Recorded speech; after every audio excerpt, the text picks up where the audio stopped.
With the Xbox Series S and the Xbox Series X release date and prices are officially announced, I was surprised at how much cheaper the Series S is compared to the Series X.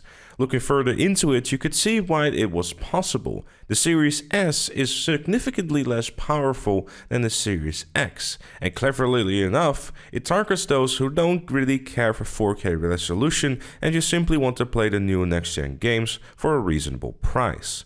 And at $300, that is definitely the case. It does make you wonder how much Sony is in trouble. They too have two next-gen consoles, but the only difference between them is that one has a disc tray and the other one doesn't. The next-gen Xbox systems also have a very strong backwards compatibility support system and also Xbox Game Pass, which now also includes EA Play, which is previously known as EA Access.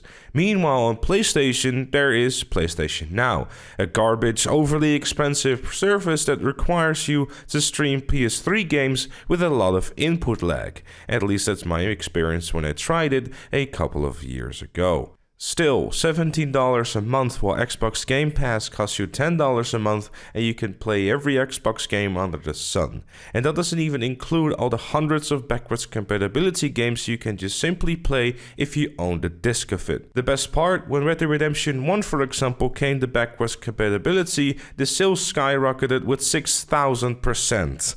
Unfortunately, the PlayStation 5, the only games you'll be able to play will be PlayStation 4 games. Now, it's a good thing that at least you can do that, and you can probably get a little bit more stable games out of it, because obviously the boost mode that will be incorporated with that, but I feel that it won't be as strong as Xbox is offering from a service's point of view.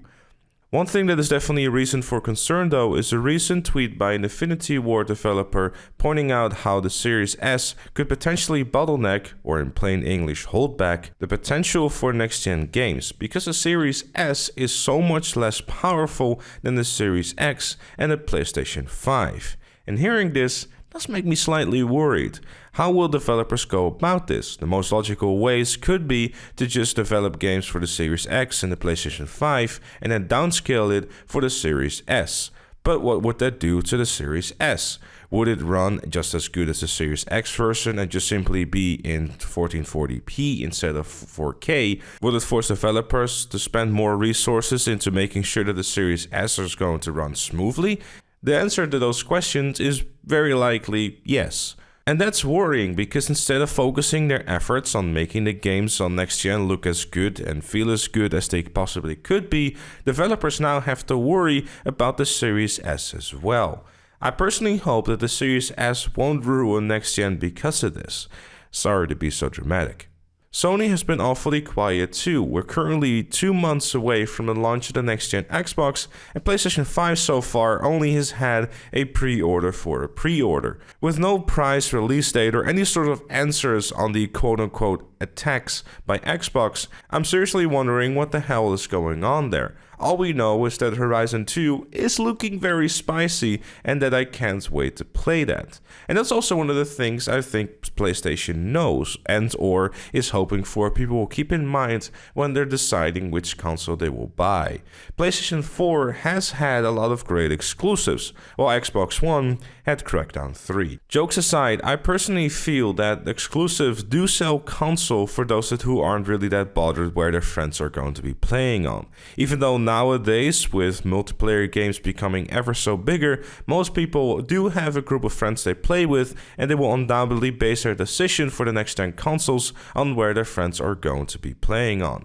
Though it must be said that Xbox is making a very clever move to sell a next-gen console for $300, because that's the kind of value you're not going to find anywhere else. So here's hoping we'll hear more from Sony sometime soon, because it has been too long. You know what also has been too long? Since you had anything more than just a hug. For that reason, you need Dr. Strangelove. Join him and all the other fellow members by not only finding the love of your life, but also becoming a YouTube member by clicking the join button down below. But with all that said and with all that done, that was it for this one. Thank you also very much for watching. Let me know your thoughts in the comment section down below. Leave a like if you enjoyed, subscribe for more, and I'll see you all later.